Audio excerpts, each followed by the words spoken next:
মুখ দেখলে মাথা গরম হয়ে যায় বলে ঘরে একটা আয়না রাখতাম না, কিন্তু সেদিন থেকে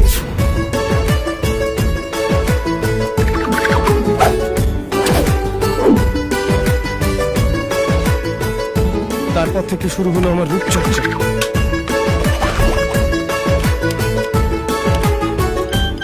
মেসেজ, মারিয়া মেসেজ পাঠিয়েছে।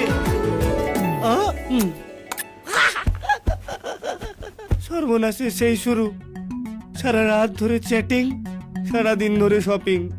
ফেসবুক প্রোফাইলে শাহরুখের ছবি পাল্টে নিজের ছবি লাগালাম।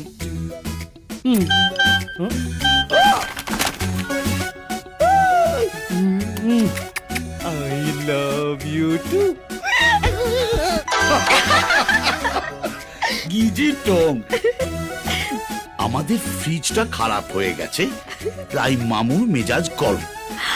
একটা 225 লিটার ফ্রিজ না হলে মামুর মাথা ঠান্ডা করা যাবে না? একটা নতুন ফ্রিজের দাম তো অনেক সোনা। আমার প্রেমটাও তো সোনার চেয়েও দামি বাবু। মামু ব্রোঞ্জের দামে ছাড়বে না। আবার কি লিখছো? দাঁড়া না, আজকে আর একটা সোনার ডিম পাড়তে বলছি। মামুর একটা হোম থিয়েটারের খুব শখ।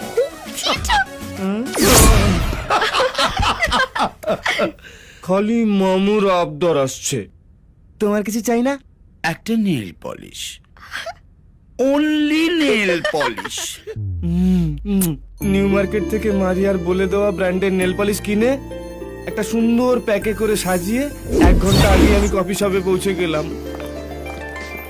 কোনটার কথা বলছিস বলতো? ওই গোপালা ছেলেটা? ওইটা? মামু, ওটা না, ওটা।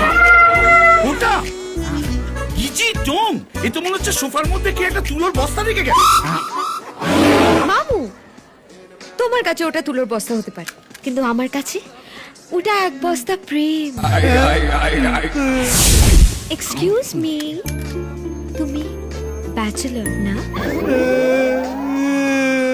মা মেয়ে দেখছে তো। আর দেখতে হবে না, মাকে বলে দিও তুমি মেয়ে পেয়ে গেছো। আজ থেকে তোমার আমি আর আমার।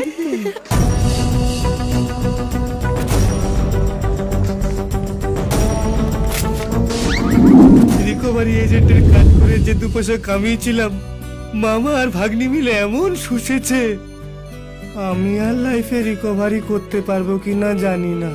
শুধু আমাকে না, আরো অনেককে শুষে একেবারে ছিবড়ে করে দিয়েছে। ওই দেখ, ওরে শালা, এ তো পুরো মুরগির পোল্ট্রি রে। মাকে কোনদিনও 1 লিটার কোল্ড ড্রিঙ্ক কিনে খাইছিলি, আর গার্লফ্রেন্ডের জন্য 225 লিটারের ফ্রিজ কেনা হচ্ছে। শোন, মেয়েরা আইপ্যাড আর টাচ ফোন বাপের পয়সা কিনে না, তোদের মতন মুরগি খোঁজে, তারপর জবাই করে। কোথায় গিয়ে মেয়েটাকে খুঁজে শিক্ষা দেওয়া উচিত, তা না করে বাবু নেল পলিশ খেয়ে মরতে বসেছে। তোকে আবার গেলে ওকে নাগা সন্ন্যাসী করে ছেড়ে দেবে, পারলে তুই কিছু একটা কর।